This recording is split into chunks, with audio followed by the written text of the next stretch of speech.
So we talked about Trey Mann, the guard from Florida, on Thursday's show. So we're going to stay in the SEC with Cam Thomas. He's a guy who's been connected in a few mock drafts to the Lakers at, again, that 22nd pick. He's a scoring guard, 19 years old, 6'4", they say, a little over 200 pounds. You saw him play a lot this year, Matt. Like, what is like this guy's primary value, you think, right now to an NBA roster? He can create his shot, and he has offense from anywhere on the floor. He'd pull up from the logo, and if his shot isn't there, he can put his head down. He can finish at the rim or get to the line where he's just under a 90% free throw shooter. In a game that values offense, he is instant offense. Before he played his first game at LSU, Will Wade, the head coach, said boldly that Cam Thomas was going to be among the leading scorers in college basketball as a freshman. And he was very quick to note, not among freshmen, among all players in college basketball. Mm-hmm. And he finished top 5 in scoring in the country. And he actually, if I'm not mistaken, would have been second in the country. But one game against Ole Miss, he rolled his ankle, only played like 3 or 4 minutes. So he threw up a bagel. He didn't score in the game. So if you would actually take that one away from his scoring average, I think he would have been second in the country in scoring. He's to call him a scoring guard is what he is. He will score from anywhere and get his shot even when his shot isn't falling.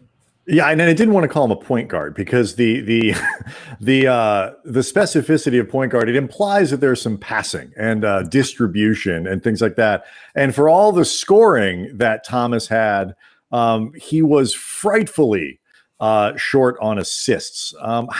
Is that a function? Brian, that 1.4 per game. I mean, you don't know the quality of those assists. You didn't watch LSU basketball. Like, that's true. Those might have been that 1.4 assist each game might have been the difference between a win and a loss for LSU. So you at least should watch the tape. That's true. Were those assists on accident? Were those passes he made with the expectation of getting the ball back?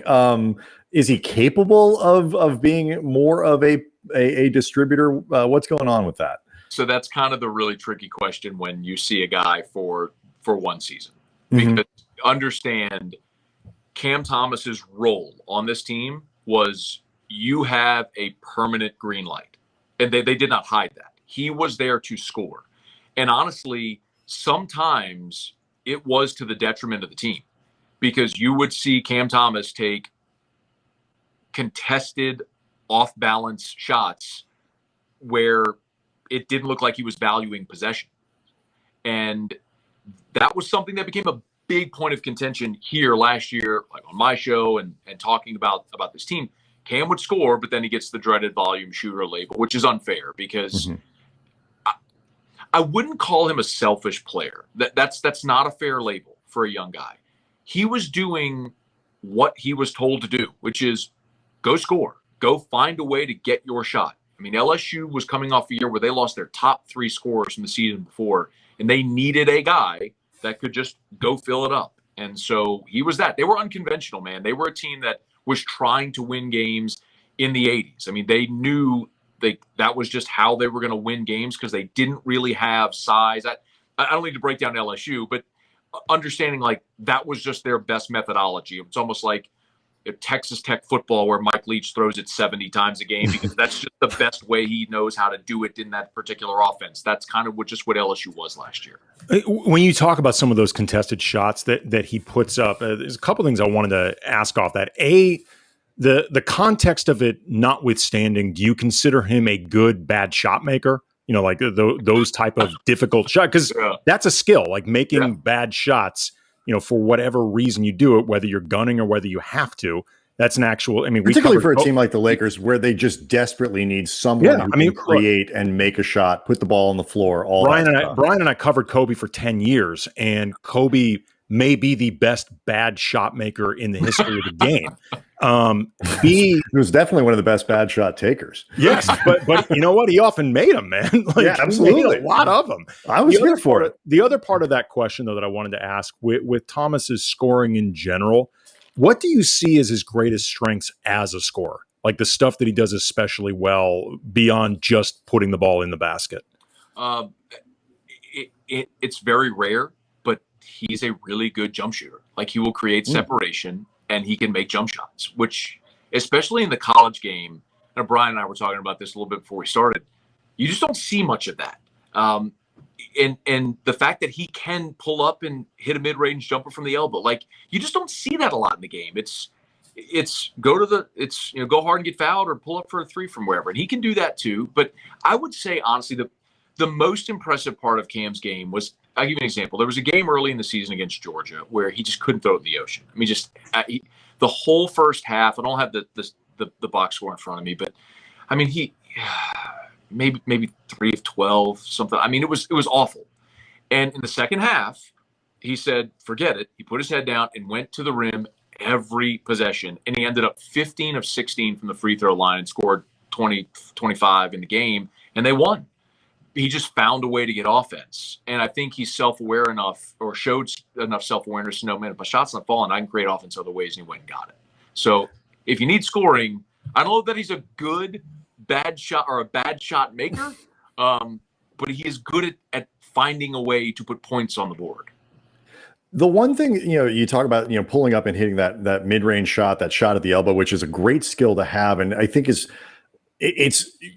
the focus on analytics, I think, in casual conversation has made it sound like that has no value anymore, which isn't true. But he was not a great 3-point shooter.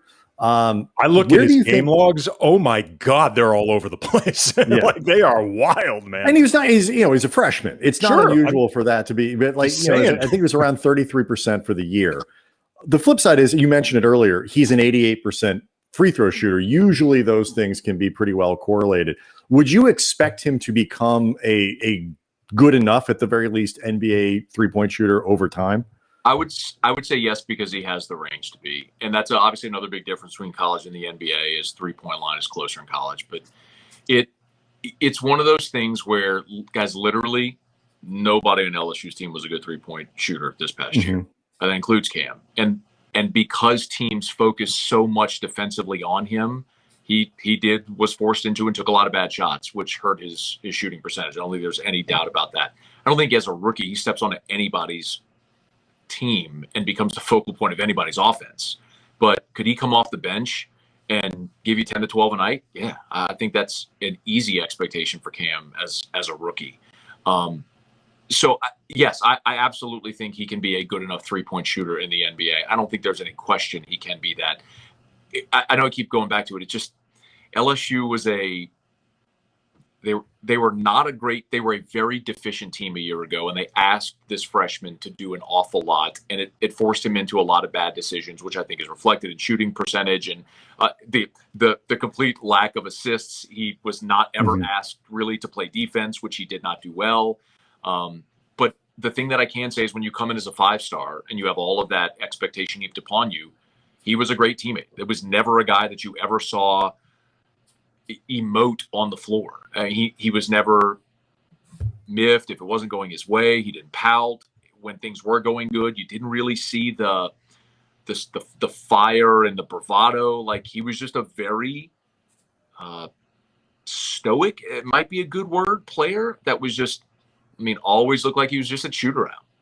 Just if you were looking at the expression on his face. I think that's a good and rare trait for a freshman as well. You had mentioned the idea of him being able to come out, put up 10 to 12 a night.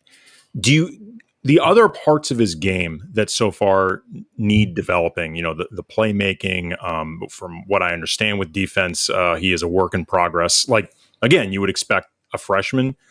Do you expect any of those parts to become a problem keeping him on the floor? For a team like the Lakers that, is looking to contend. I'm really interested to see if let's say hypothetically he ends up in LA. If he ends up in LA and you have a team that's obviously contending, has one of the top 5 arguably greatest players ever in LeBron, you got AD there who's established. I think you have a good enough culture there. And correct me if I'm wrong. You know the Lakers way better than I do. I think you have enough of a culture there to where if he walks into a locker room, and given what I just described about a guy that was super willing to play his role, just the role he was asked to play is, you're just going to go score every night, however you get your shot. If he walked into a locker room and they said, hey, look, we're going to need you to defend, I think he's the kind of guy that would would work his ass off and become a much better defender than he was in college, because he didn't need to be, nor did he need to be when he was in high school, when you're playing on a prep team where you're the best player, one of the best players in the country as a 5-star, and there's nobody really at that level that can stop you from doing whatever you want to do. If a veteran locker room with established guys told him, hey, this is what you need to do to be effective for us to win, I don't think there's any doubt he'd do it, because it's what we saw him do in high school. It's what he did at LSU. It might be a different role. How effective might he be? I don't know. But I think you're just talking about a guy that was eager to win, obviously wants the ball in his hands and wants to score, but is willing to accept the role that's given him as well.